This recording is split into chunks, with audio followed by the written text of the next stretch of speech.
Depuis toujours, l'eau est essentielle à l'homme et pourtant, elle est souvent méconnue. Pour mieux comprendre tout l'enjeu de cette précieuse ressource, nous allons nous intéresser à un fleuve et plus particulièrement à un fleuve transfrontalier, l'Isère. D'où provient l'eau que je consomme ?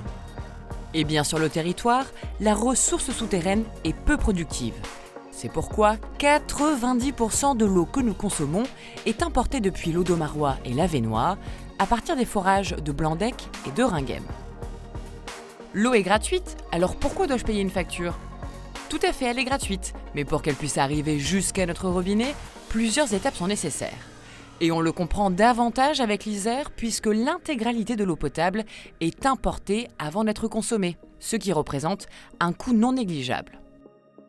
Notre facture comprend également 2 redevances, l'une pour l'eau usée et l'autre pour l'eau potable.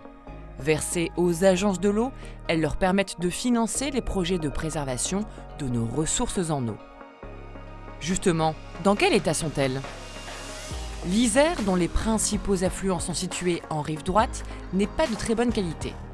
Plusieurs facteurs en sont la cause, comme le déboisement progressif, l'agriculture très présente, les industries, la gestion des eaux partant de pluie et les réseaux d'assainissement. Tout cela engendre de la pollution et provoque ainsi régulièrement des ruissellements, des crues et des coulées de boue. Mais alors, comment notre territoire est-il protégé ? C'est le SDAGE, schéma directeur d'aménagement et de gestion des eaux, qui a pour mission de protéger nos ressources. De 2022 à 2027, il a pour objectif de maintenir la qualité et la quantité de l'ensemble de nos ressources en eau, superficielles ou souterraines. Une série de mesures va donc être mise en place, comme la restauration des milieux aquatiques, la protection des zones humides ou la mise en œuvre de pratiques agricoles pérennes pour lutter contre l'érosion. À mon échelle, comment puis-je participer à leur préservation ? C'est en adoptant de bonnes habitudes chez soi, au quotidien, que nous pouvons y contribuer.